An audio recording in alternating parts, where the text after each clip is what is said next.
everyone, Lee Pacchia here. You're watching Between the Lines, part of Fault Line's look at the cracks in America's criminal justice system. Martin Shkreli, notorious pharma CEO, has been indicted on securities fraud charges. Here to walk us through the case and what it all means, I'm happy to say we have David Miller. He's a partner at Morgan Lewis. We're glad to have him join us. Welcome. Thank you. Thank you, Lee. Happy to be here. So pretty much everyone knows Martin Shkreli for his move a couple months ago to increase the prices of drugs he owns the patent to by extraordinary multiples. These are life-saving drugs. He's hated on social media for this. But that's not what got him in trouble here, is it? No, Lee. Actually, the charges that were announced yesterday in the unsealed indictment have nothing to do with that. Mm-hmm. The charges have to do essentially with what we would call, as a former prosecutor, an offering fraud in a Ponzi scheme. And essentially what the charges have to do with is using his hedge funds and misrepresenting the performance and the status of his hedge funds to investors,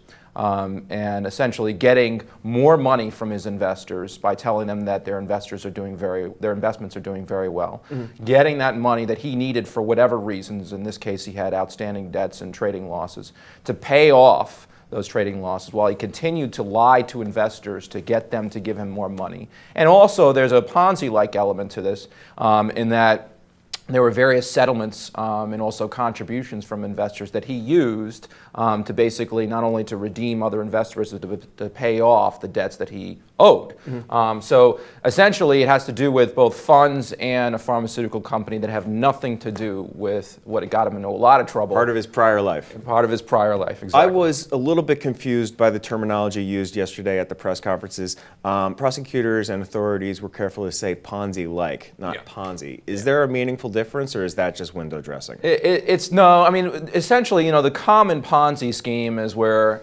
essentially like the Madoff scheme, where you have a number of investors that are trying to redeem or to, basically sell out their shares of an investment.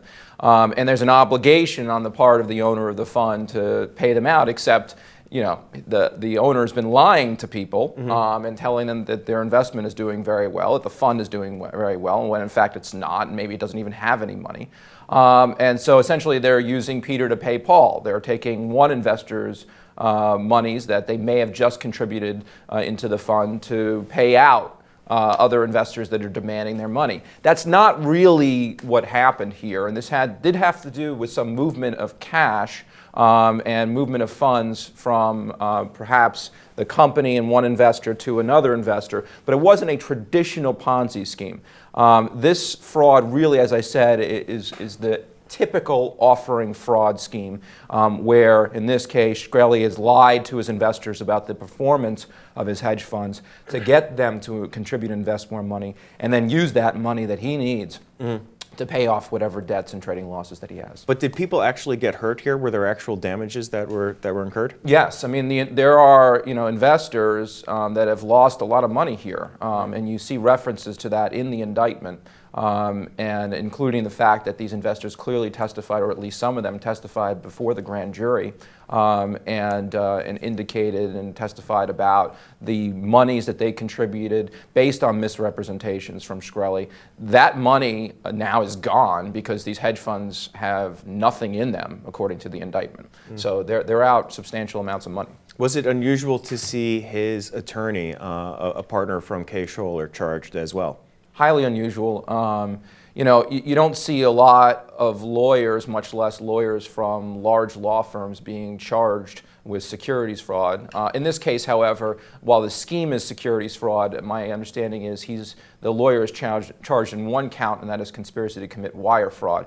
This is essentially the typical sort of securities wire fraud scheme. But the point is that you do not see attorneys, much less big law firm attorneys, being prosecuted in this kind of case.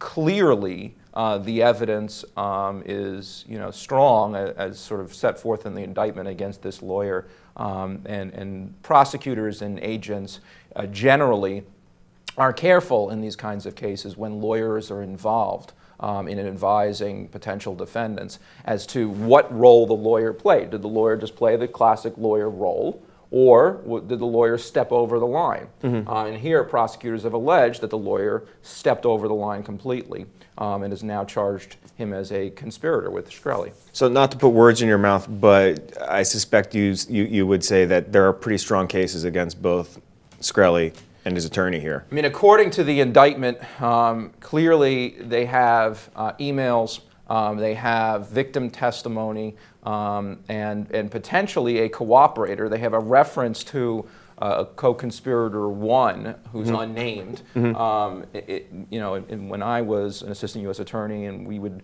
put such a reference in the indictment, it would be sort of one of two reasons. One, because the person is cooperating and will likely be charged under a cooperation agreement. Or two, for whatever reasons, we haven't yet been able to locate that individual or build up the necessary charges and didn't want to necessarily tip the person off. That being said, given how public this document is, I doubt it's the latter category, since obviously everybody who's connected with this is going to know who that person is. So it's probably the former. And given the fact that you have the emails, you have victim testimony, you may have employee testimony because they have references to a corrupt employee 1 and 2 in there, and you perhaps have a cooperator here along with all the documentary evidence. It's probably a strong case. This is a really interesting news story for a lot of reasons. I find it interesting because this is a very public, very notorious, very negative persona we're dealing with here. To what extent do you think that played in with the decision to charge him?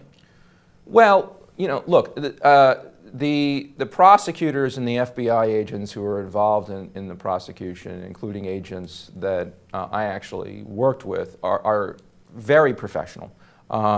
There's not a decision here to prosecute Shkreli because of the notorious actions that he took back in August, I believe it was, with respect to the price of a pharmaceutical drug.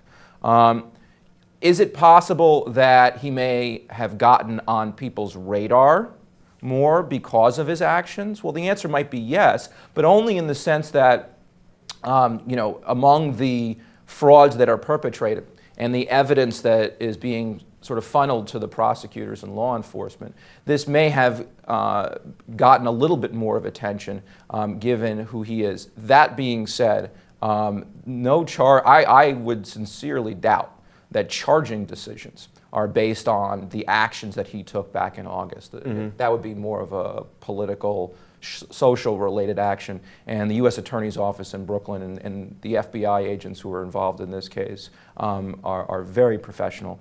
And based on the allegations in the indictment, clearly have evidence of substantial wrongdoing. We have to talk about the Wu-Tang album. Everyone wants to know where it is. Martin Shkreli, of course, went out a couple months ago and purchased for $2 million the only existing copy of Wu-Tang's latest record. The FBI, interestingly, said no comment when asked about the status of the album. What's going on here? So I thought that was interesting, too. As part of any prosecution, like a securities wire fraud prosecution, such as this one, where you have, as I said earlier, an offering fraud. And you have a lot of money that has been stolen from investors and used by the alleged perpetrators to, among other things, pay off their debts, maybe buy items. The U.S. government, from the get-go, is going to be concerned about seizing and doing what we call forfeiting items that are relating to crime proceeds.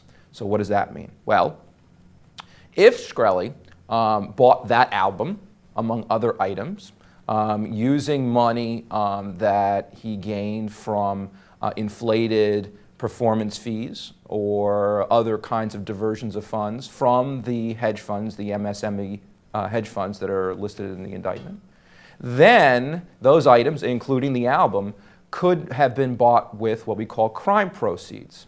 If that's the case, then the government has a legal right to attempt to forfeit those items, essentially to seize, grab them, and permanently turn them over to the United States government, with the idea of selling any of those items or liquidating items in cash to use to provide restitution for the victims. So I suspect they're giving a no comment regarding the album and perhaps other items because they're trying to determine whether or not the album and other items can be traceable to the fraud here. If they can, they might forfeit it. Fascinating. David, really interesting analysis. Thanks for coming by and talking to us. Thanks for having me. Appreciate it. That's David Miller from Morgan & Lewis. If you'd like to see more of the stuff we're working on, be sure to go check us out online. You can find us at mimesis.law.com under the Fault Lines tab. I'm Lee Pacchia. Thanks for watching. If you're listening to us on iTunes, please do us a favor and give us a review. It makes all the difference in the world. If you're watching us on YouTube, give us a like and please subscribe. Thanks for watching. See you next time. Not-for-profits to begin to meaningfully address big societal issues like access to justice. That, I think, presents some great opportunities for law schools, for law students, and for society as a whole. I think, Mark, in the answer to that question, we figured out what we're going to have you on the show to talk